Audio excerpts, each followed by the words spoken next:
before we actually play Village, I want to see something because it just came out. The Lords of the Fallen, reveal of the new game. Yeah, we're content creators there. I want to see that. Right? I want to actually fucking see that. I uploaded in our YouTube because we love Souls-like games, RPG games, and Lords of the Fallen is one of my favorite one. And actually, the devs, when the game was out, they came to our chat, followed, and subscribed.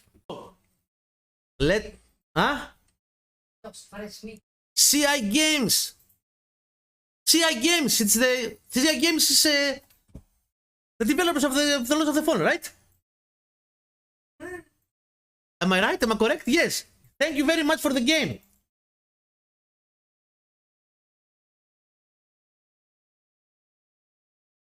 The developers, yes, that's yeah. It is the developers. Thank you very much, guys, for the game. Thank you very much for the incredible Souls-like game. Thank you very much. I really like the game. I love the game. I adore the game. I play the game. It's a very hard game, but I enjoyed it very much. You did awesome work. Thank you very much for giving us the opportunity and accepting us to the Content Creator Initiative. And for this incredible game. And we are content creators in that. And they just released a reveal for what to expect for the new Lords of the Fallen. And I really want to see that. So since we are content creators and since it's just uploaded, let's see it. Okay, let's see it. I really want to see it, to see what's going on. They're gonna reveal, I think, the new stuff of what to expect, right? So let's see Lords of the Fallen. Let's go and see Lords of the Fallen episode 3, Lifting the Veil is just released. I just got the notification while we were watching Resident Evil. I want to see that. I want to see that and I want to share it with you. Because we are gonna play this game, we are content creators in the game, and we're going to see what's the new chapter it's gonna be like, right? So let's go. Today's episode Watching all of you play 2.0 really encapsulates everything about the project. We're going to touch on this a little bit now by answering some of your questions. This is the developers, by the way. The visual style. We're talking about what the combat could be. The gameplay loop, the story, the scope. So you can't let perfect be the enemy of good or great. The themes of power, corruption, decay. Obviously, this gives a huge leg up. We're not reinventing the wheel, we're upgrading the engine. Make sure you tune in.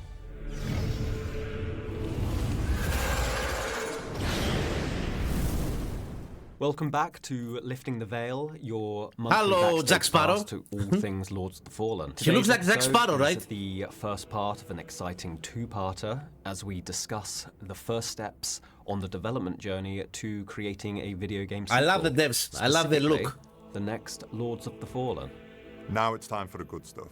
From the X statement to art, narrative, marketing, everything in between, and truly lifting the veil for the first time ever on the next entry in our dark fantasy action RPG franchise. I really love Over the this coming game. months, you'll be meeting new members of the Lords of the Fallen team. Today, I have the pleasure of introducing our game director, James Lowe, or as I like to call him, J-Lo. Hi, I'm James Lowe. Some people call me J-Lo. I'm the game director here at CI Games, working on the Lords of the Fallen franchise. I've been in the creative industries for around 15 years now, with a decade in games, working on everything from AAA to AA. So everything from Tony Hawk all the way to The Division 2, also Atlas Fallen all the way to The Surge. So each project really teaches you how to approach the craft, how do you approach a team, and how to direct a large franchise. So my background is in art, and that really shapes how I lead today.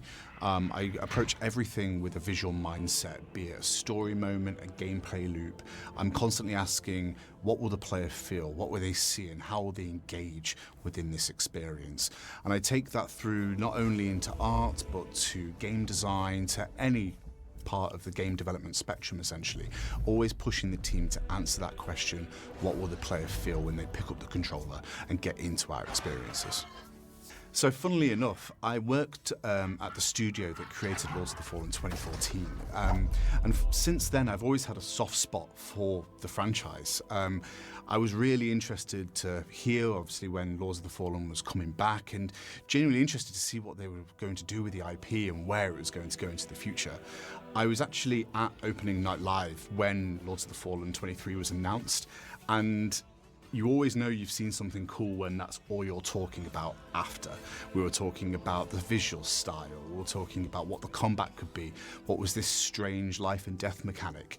And to be fair, hearing Danzig on a massive speaker system in a situation like that is always super cool. It's really rare you get to hear Mother at that level in that type of place. So now coming here and being a part of the Lords of the Fallen franchise, I'm really excited to bring all my experience together and push the franchise into new territories. Right from the beginning, and I'm talking Lords of the Fallen 2014, our aspirations for Lords of the Fallen have always been for it to become a long-running and fan-beloved franchise. Obviously, there was a slight bump in the road following the 2014 release, and it took us longer than expected to get things back on track. We didn't want to make the same mistake with Lords of the Fallen 2023, so work on the next entry in the franchise began before that game even released. So the development of a game sequel often starts before the game is launched, and this is for a myriad of reasons.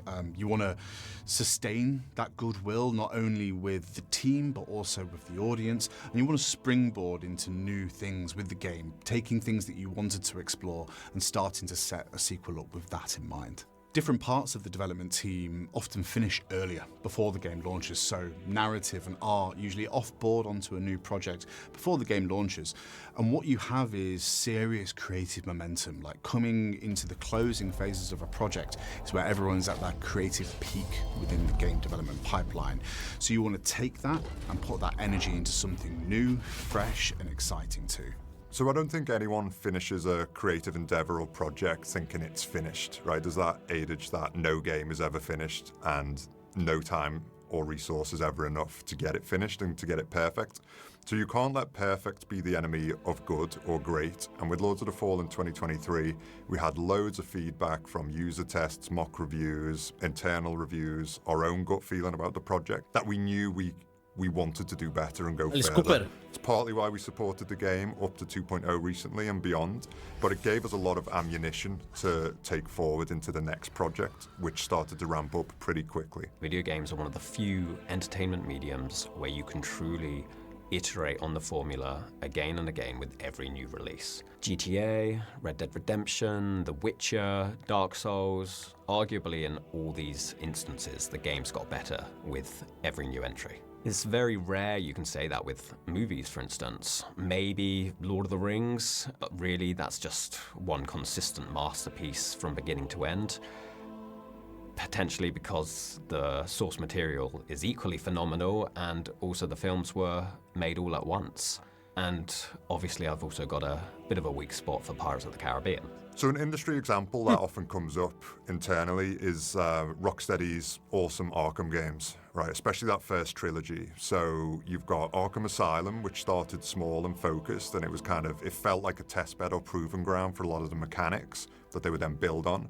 Then you move on to Arkham City, which expands the play space, built on all the mechanics. So they went deeper and wider.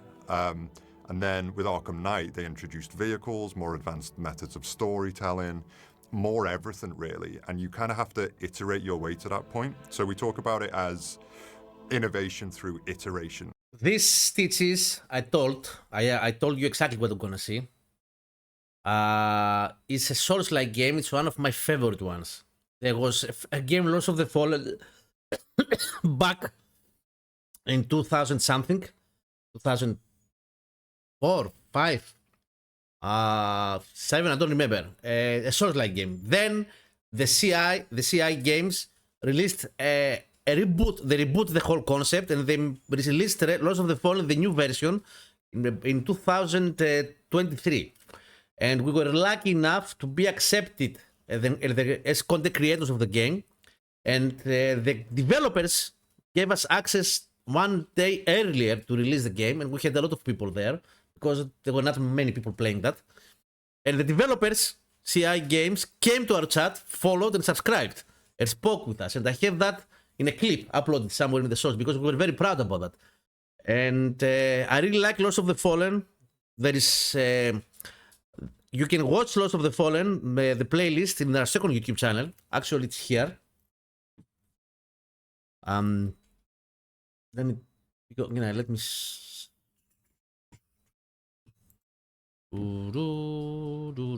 Playlists. Actually, Lords of the Fallen.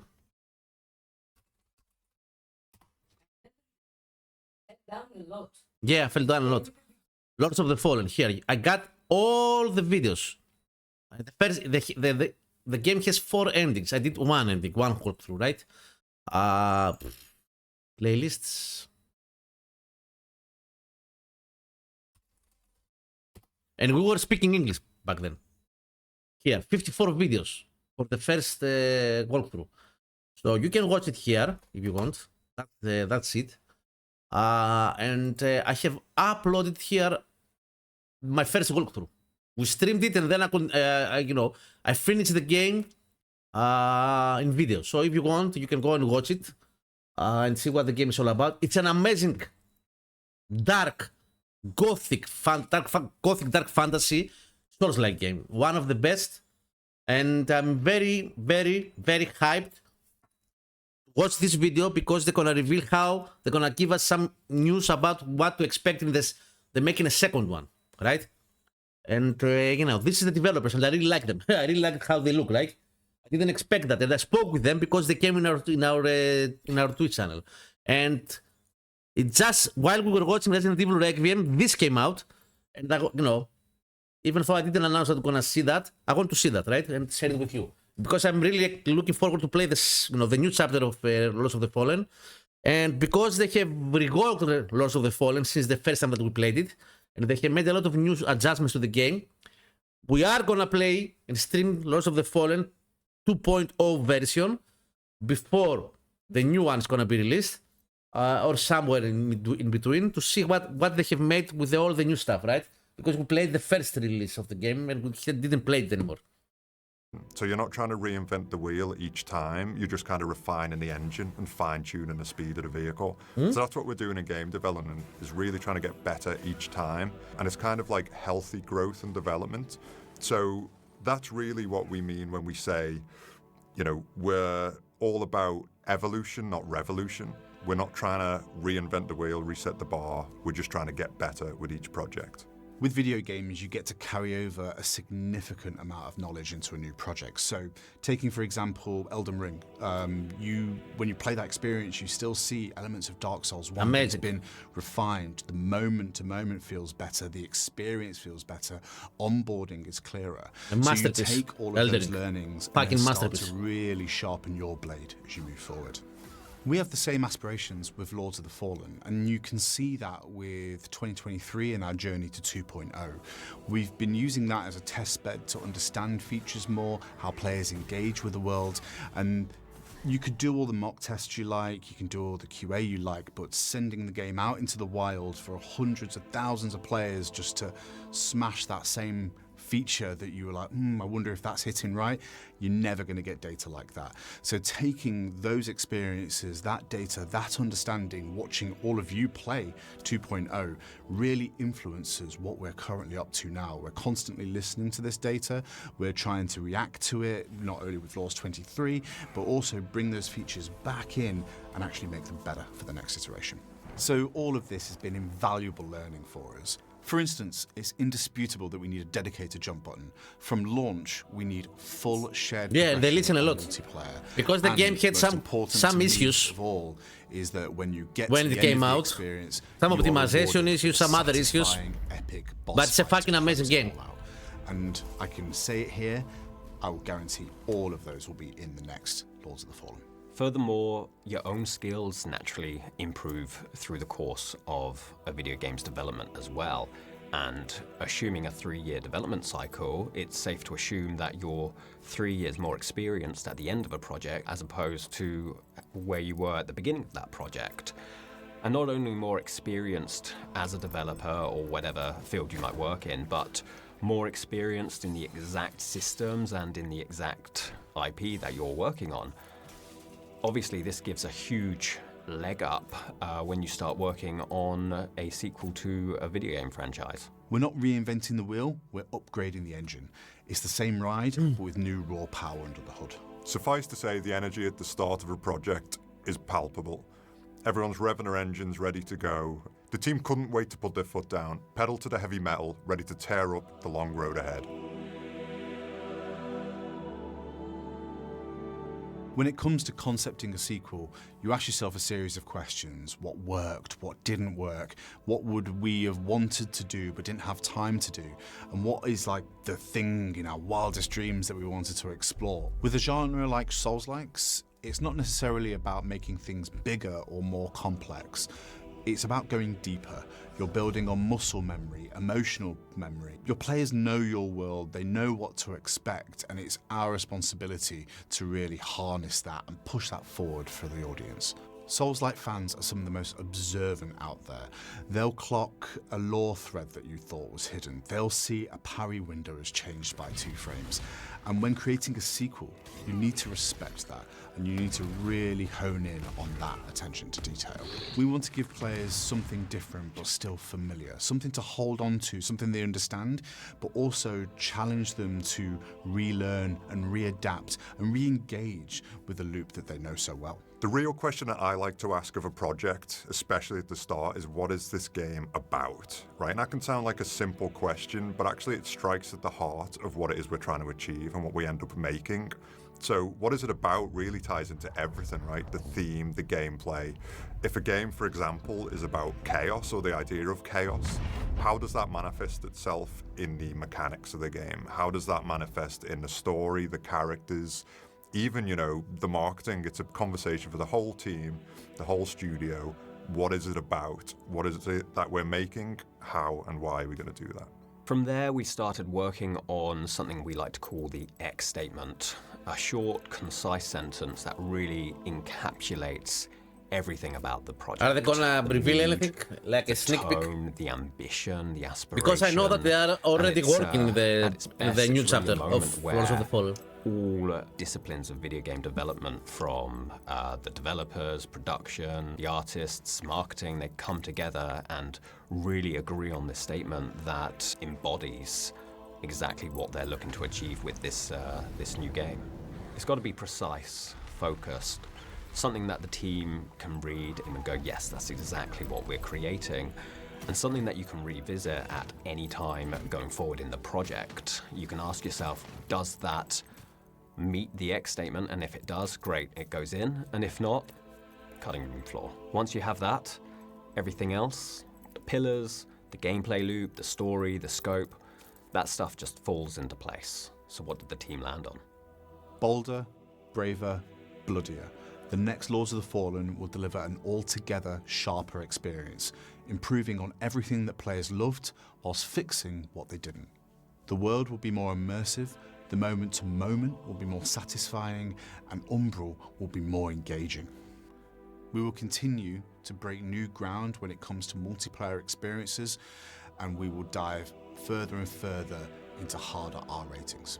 Next month, in part 2 of this 2-parter, we're going to be really plunging into that X statement and helping you understand what from that the new means one. for the core pillars This of is the still next from the new Lords one. of the Fallen game, and really getting into those big questions. The previous How one. are we making the world more immersive? What is Umbral 2.0? What does it mean to own the idea of a really hard R-rated action RPG game? Or is it? We're going to touch on this a little bit now by Maybe answering they're some of saying your something. questions, but the real juice is coming in the next episode, so make sure you tune in. Blue, I want to see something now. Last episode, I made the mistake of complaining that we had no questions in the comments, just compliments, which is lovely, of course, and we love you guys for it. Well, last episode, we were absolutely inundated with questions, so today we thought we'd answer a few that really strike. Yeah, at the we bloody already heart said of that, the next Lecolina. game. This first question comes from Amayawa, who asks, can we expect a similar world aesthetic in the upcoming sequel? Lords of the Fallen at its core is a dark fantasy experience. That's the first thing And that I said, foundation Lecolina. is here to stay. Before I play the themes of video. Power, corruption, decay, divine benevolence. It's all wrapped up in a world that is hostile as it is beautiful. We know how much you guys dug the dark fantasy meets heavy metal album cover aesthetic. This is our DNA and will absolutely continue to course through the veins of the next game. That said, we're not just retracing our steps, we're building upon the world, we're introducing new elements, new factions, new corners that you can explore. So we're quite excited to see what mark we can leave on the genre. Our second question comes from Morningstar2180, who asks if the next game is going to bring back the awesome Umbral mechanic. Umbral is in the fabric, the soul of Lords of the Fallen. Just like the dark fantasy genre itself, it's in there mechanically, visually, and thematically. You can definitely expect more from Umbral. It's evolving, it's taking a stage, and it's becoming a bit too hard for Axiom to ignore. And finally, we have a question from Marketus, who asks, can we expect the next game to reference the endings from Lords of the Fallen 2023? The 3 endings of Lords of the Fallen hold a lot of weight in the world of Axiom. They're not just narrative branches, they have consequences. One of them in particular, let's just say, push things to the extreme. A point of no return, maybe. So while we won't say how those choices ripple forward, the world remembers and we're not ignoring them. And we'll see what happens to the world and the people of Axiom in the next installment.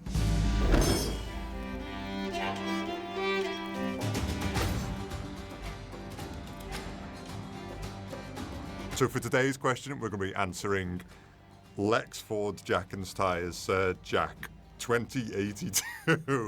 Thank you for that username, and thank you, Ryan, for making me pronounce that username. They're asking, what is our personal favourite boss from Lords of the Fallen? My favourite boss from Lords of the Fallen would have to be Pieta. I know she's Pieta, an amazing early stage boss, but something about the location, amazing, as it overlooks. And it reminded me of Malenia a little bit. The readability of her movesets, the sprouting of wings, literally made from blood, all of that. I don't know. For me, it was just a epic boss battle and always very memorable. My personal favourite is Crimson Rector Percival. I think a knight in shining armour who's a total badass trying to take your head off. I had a hard time defeating and I this. also think the Ring of Protection. And I defeated that on live. Remember? And I did So it the favourite many, boss many for me in tries. Lords of the Fallen is probably the Light Reaper. It's, centre stage for the reveal trailer. You see that guy, you see that smile, and you just want to put a sword in him. And when you actually encounter him for the final time, I wasn't good enough to personally beat him throughout the journey. He got me every single him, time. but for the actual climactic he got fight, myself, there's nothing cooler than my seeing ass a kicked a lot of dragon times come down, lay with the fire on dragon and ground, stuff, and completely take everything you had. But that one satisfying moment where you stun him, you give him a big strike, and then finish him off, that's Lords of the Fallen to me. Nice. So nice. Also, Legolina, he does remind you of Johnny Depp. He reminds you of Johnny Depp playing, playing. Pirates of the Caribbean. Yeah, how was the name of Jack Sparrow? That's what he reminds you of, right? That's exactly what it reminds. He looks like.